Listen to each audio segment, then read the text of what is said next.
Olá, mergulhadores! Hoje a gente vai se aventurar num tema super intrigante. A consciência animal. Será que os animais pensam como nós? Tipo, será que eles têm essa noção de eu, de saber que existem? É fascinante, né? Pensar que essa sensação de eu não é algo místico, mas está enraizada na nossa neurofisiologia, na estrutura do nosso cérebro. A gente tem uns trechos de um estudo aqui, autoconsciência animal, evidências e implicações evolutivas que mergulham nesse universo, sabe? Nossa, parece bem denso. Mas como esse estudo explica como a gente cria esse senso de eu? Ele fala que o senso de eu provavelmente surgiu de uma necessidade básica, a sobrevivência. Nossos cérebros, né, desenvolveram redes complexas para memória, para percepção sensorial, para navegação espacial, porque isso era essencial para encontrar comida, evitar perigos e reconhecer quem era da família. Faz sentido. Mas e os outros animais? Eles também têm essa capacidade. Aí que a coisa fica interessante. Estruturas cerebrais parecidas com as nossas existem em outros animais, o que sugere que a capacidade de autoconsciência pode não ser só nossa. Vemos sinais disso em animais próximos da gente, tipo cães, porcos, vacas, mas também em criaturas inteligentes, como corvos, golfinhos e até polvos, imagina.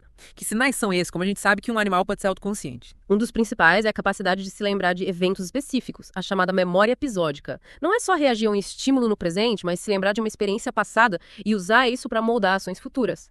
É como um planejamento, sabe? Planejamento? Que incrível. Você tem algum exemplo? O estudo menciona os corvos. Eles escondem comida, mas se eles acham que outro pássaro os viu, eles voltam e escondem a comida em outro lugar. Que espertos. Parece que eles entendem que o outro pássaro tem suas próprias intenções, né? Exatamente. É como se entendessem isso.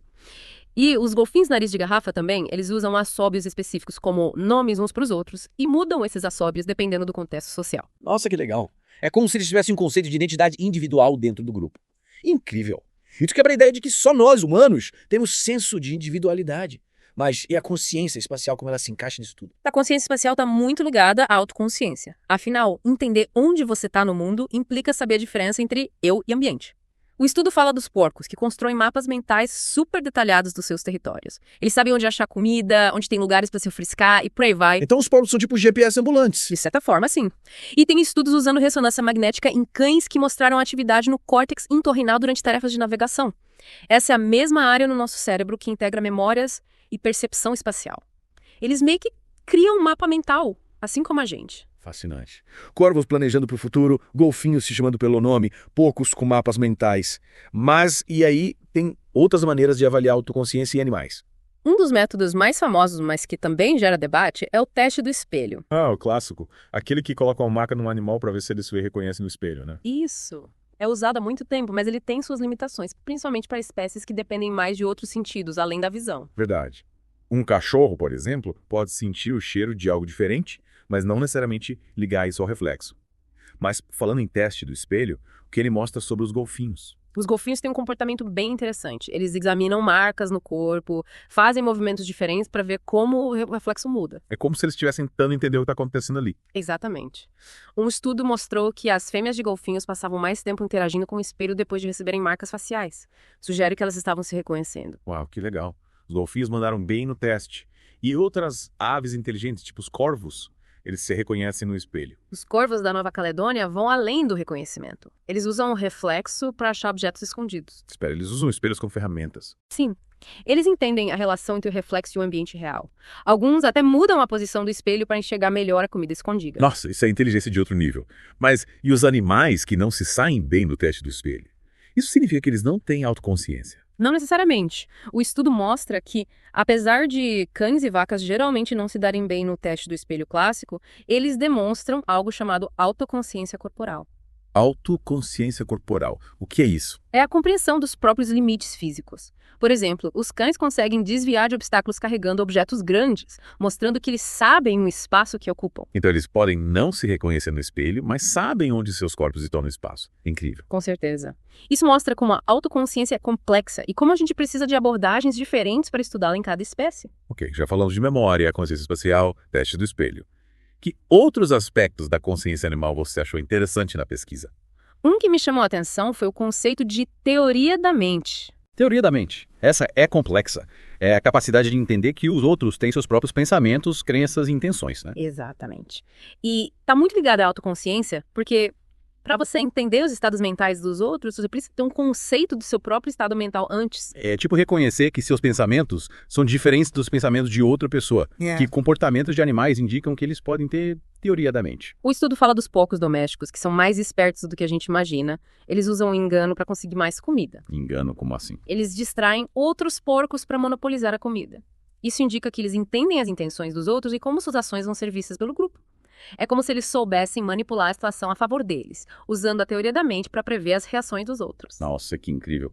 É uma jogada social e tanto. E tem outros exemplos. Os polvos, com sua inteligência fantástica, também mostram sinais de teoria da mente. Polvos. Sério. Sim. Eles não só demonstram personalidades únicas, como essas personalidades se mantêm em ambientes diferentes. E o mais legal é que eles reconhecem humanos individualmente e mudam seu comportamento de acordo. Então, se um povo não gosta de um pesquisador, ele pode simplesmente ignorá-lo.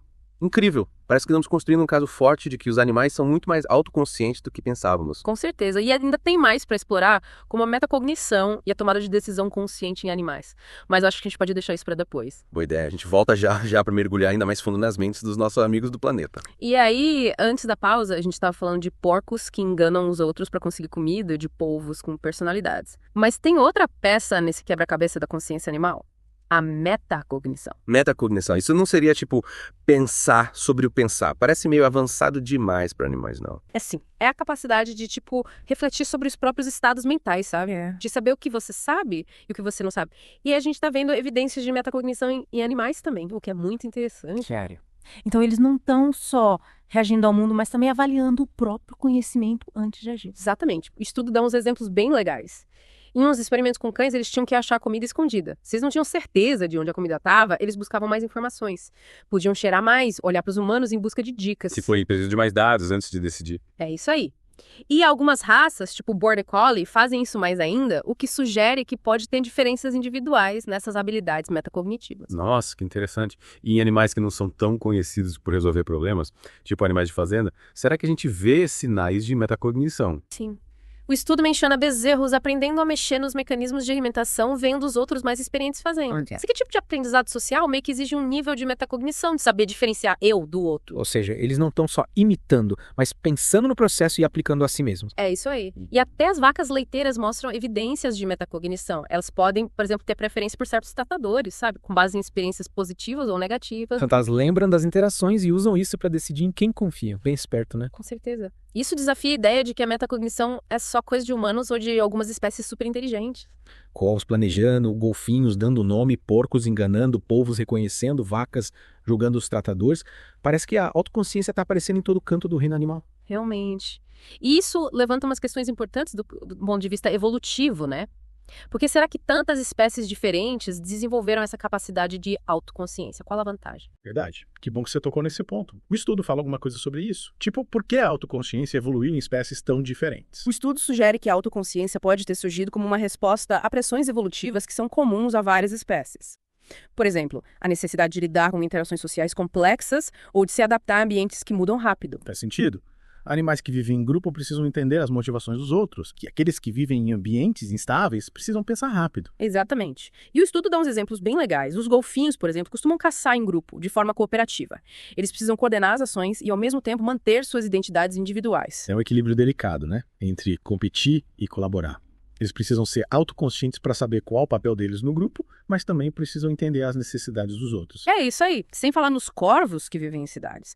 Eles precisam se adaptar a vários perigos que os humanos trazem, tipo o trânsito, a mudança na disponibilidade de comida. Eles estão sempre avaliando o ambiente e tomando decisões com base em informações incompletas. Isso exige muita flexibilidade cognitiva, né? Que provavelmente depende da autoconsciência. Com certeza. E ainda tem o caso dos polvos, que é fascinante. Sempre eles, né? Mas o que faz os polvos serem tão especiais em relação à autoconsciência? O sistema nervoso deles é distribuído. Eles têm muito poder de processamento nos braços, o que meio que desafia a nossa visão tradicional de como a consciência funciona, centralizada no cérebro. Então não é só um cérebro dando ordens, mas inteligência espalhada pelo corpo. Exatamente. Isso levanta a questão: será que existem outras formas de autoconsciência que não são hierárquicas e que a gente ainda nem considerou? Nossa, que loucura. Quanto mais a gente aprende sobre a consciência animal, mais mistérios aparecem. É um campo de estudo que te coloca no seu lugar, sabe? E que inspira ao mesmo tempo. Verdade. A gente viu várias coisas importantes hoje, né? Evidências de autoconsciência em várias espécies, das mais comuns às mais extraordinárias. No fim das contas, qual a principal mensagem que a gente tira de toda essa pesquisa? Acho que a principal mensagem é que a autoconsciência não é exclusiva dos humanos. Ela existe num espectro em várias espécies e provavelmente é impulsionada por pressões evolutivas parecidas. Ou seja, a linha que separa nós e eles está cada vez mais tênue. O que isso significa para o futuro da pesquisa com animais? Significa que a gente precisa de abordagens mais cuidadosas, mais específicas para cada espécie na hora de estudar a consciência animal. Testes multissensoriais que vão além das limitações do teste do espelho, por exemplo. E estudos neuroanatômicos comparativos, para entender como a autoconsciência se manifesta em diferentes cérebros. Faz muito sentido. Não dá para achar que todos os animais enxergam o mundo do mesmo jeito que a gente. A gente precisa ampliar nossa perspectiva, nossos métodos. Mas as implicações éticas disso tudo, o que muda quando a gente reconhece a autoconsciência nos animais? Essa é uma questão crucial. Reconhecer que os animais têm essa capacidade muda completamente a forma como interagimos com eles, tanto em cativeiro quanto na natureza. Com certeza. Se a gente reconhece que os animais têm um senso de si mesmos, de que eles existem, a gente tem a obrigação moral de tratá-los com respeito e dignidade. Exatamente. Isso questiona muita coisa que a gente faz hoje, da agropecuária industrial aos testes em animais. A gente precisa repensar nossa relação com a natureza, com a responsabilidade que a gente tem de dividir esse planeta com tantos seres que, assim como nós, sentem e percebem o mundo. Nossa, esse mergulho profundo me deu muito o que pensar.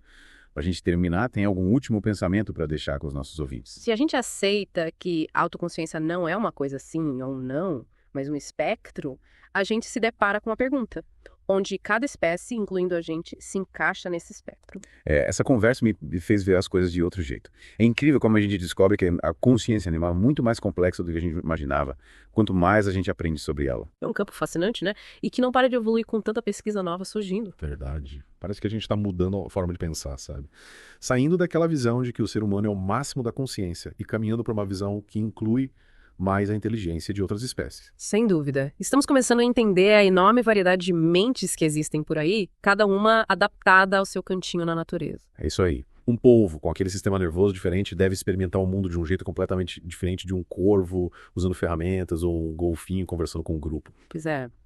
E é isso que torna essa área de estudo tão empolgante. Não estamos só aprendendo sobre outros animais, mas também expandindo o nosso próprio conceito de ser consciente, de existir no mundo. É como se a gente estivesse redefinindo a inteligência. E aí a gente fica pensando que outras descobertas incríveis ainda estão por vir. Que outros tipos de consciência existem por aí, esperando para serem desvendados. Só o futuro dirá. Mas uma coisa é certa, estudar a consciência animal não é só um exercício acadêmico, é uma jornada que tem o potencial de transformar a nossa relação com o planeta inteiro. Que bonito! Bom, queridos ouvintes, chegamos ao fim do nosso mergulho profundo na consciência animal. Esperamos que vocês tenham curtido essa aventura tanto quanto a gente. E fiquem à vontade para continuar se questionando, aprendendo e se abrindo para a incrível diversidade de mentes que dividem esse mundo com a gente. Até a próxima e continue mergulhando.